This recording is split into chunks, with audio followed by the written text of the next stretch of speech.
आज माननीय supreme court में 11 याचिकाओं पर सुनवाई हुई है। उसमें 10 याचिकाएं लगी हैं कि बिहार में स्पेशल इंटेंसिव रिवीजन नहीं होना चाहिए, मतलब वोटर लिस्ट का सघन जांच नहीं होना चाहिए, डोर टू डोर जाके जांच नहीं करना चाहिए।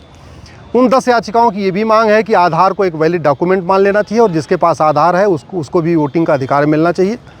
हमने इसका विरोध किया है और हमारा ये कहना है कि आधार को डॉक्यूमेंट मान के वोटिंग का अधिकार नहीं देना चाहिए, आधार के बेस पे वोटिंग का अधिकार नहीं मिलना चाहिए।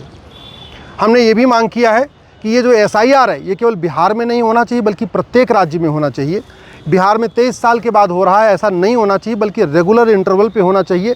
लोकसभा चुनाव के पहले भी सघन जांच होनी चाहिए, विधानसभा चुनाव के पहले भी सघन जांच होनी चाहिए, लोकल बॉडी का पार्षद और प्रधान का चुनाव उसके पहले भी सघन जांच होनी चाहिए, क्योंकि भारत में लगभग 5 करोड़ घुसपैठी आ चुके हैं और ये धीरे धीरे करके एक एक डॉक्यूमेंट बनवा रहे हैं। बाकी डॉक्यूमेंट बनाने में थोड़ी दिक्कत आती है, लेकिन सबसे आसान होता है आधार बनवाना, क्योंकि पासपोर्ट जो है पासपोर्ट ऑफिस में बनता है, आपका जो बर्थ सर्टिफिकेट वो नगर निगम में बनता है, आपका जो ड्राइविंग लाइसेंस वो भी RTO ऑफिस में बनता है, आपका राशन कार्ड भी तहसील में जाके बनता है। लेकिन जो पहला डॉक्यूमेंट है आधार, जिसके लिए डिमांड की जा रही है कि आधार के बेस पे वोटर ID में नाम जोड़ दिया जाए, वो शुद्ध रूप से प्राइवेट लोग बनाते हैं, सरकार का कोई कंट्रोल ही नहीं है। ये जो कॉमन सर्विस सेंटर चला रहे हैं ना उनकी कोई रिस्पॉन्सिबिलिटी है ना कोई अकाउंटेबिलिटी है, और वो 2-2 हज़ार रुपये लेके बिना किसी डॉक्यूमेंट के भी आधार बना के दे रहे हैं। और ये इस बात से भी सिद्ध होता है कि बिहार में कुत्ते और बिल्ली का आधार बन गया है।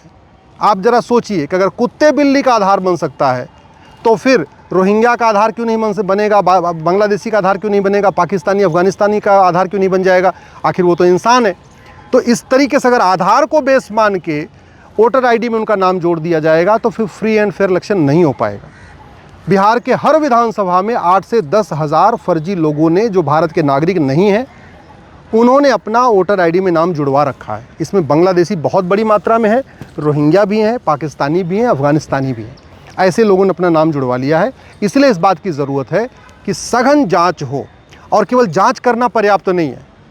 जिस तरीके से जिन लोगों ने कुत्ते बिल्ली का डॉक्यूमेंट बनाया है, या जो लोग अफ़गानिस्तानी, पाकिस्तानी, रोहिंग्या, बांग्लादेशियों का आधार बना रहे हैं, राशन कार्ड बना रहे हैं 2-2 हज़ार रुपये लेके, ऐसे लोगों को पकड़ के जेल में डालना ज़रूरी है।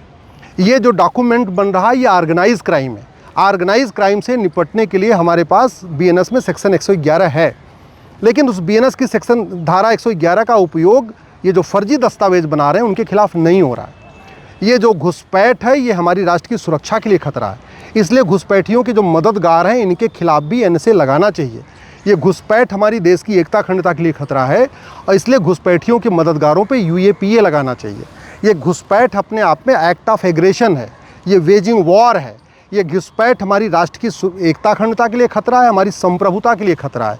इसलिए जो BNS की धारा 147 है और BNS की धारा 152 है, ये भी ऐसे जो घुसपैठियों की मदद करते हैं इनके खिलाफ लगाना चाहिए। बिहार में बहुत बड़ी संख्या में कुछ पॉलिटिकल पार्टियों ने वोट बैंक को मजबूत करने के लिए, वोट लेने की खातिर घुसपैठियों का आधार भी बनवाया है, राशन कार्ड भी बनवाया है, बाकी दस्तावेज भी बनाए हैं। इसलिए हमने अपनी PIL में मांग किया है कि सभी राज्य सरकारें जो लोग जिनका दस्तावेज फर्जी है, जिसको इलेक्शन कमीशन डिक्लेयर कर दे ये फर्जी दस्तावेज है, उसको ऐसे नहीं छोड़ना चाहिए बल्कि उनके खिलाफ FIR करके उनको जेल में डालना चाहिए। अगली सुनवाई फिर होगी, कल होगी, और मैं आज मांग की गई थी कि नहीं जो SIR चल रहा है इसको रोक लगा दिया जाए। माननीय सुप्रीम कोर्ट ने उस पर रोक लगाने से इनकार कर दिया है। फिर मांग किया गया कि जो अब तक ड्राफ्ट बना है उसको ड्राफ्ट को पब्लिश करने से रोक लगा दिया जाए। माननीय सुप्रीम कोर्ट ने उस पर भी रोक लगाने से इनकार कर दिया है।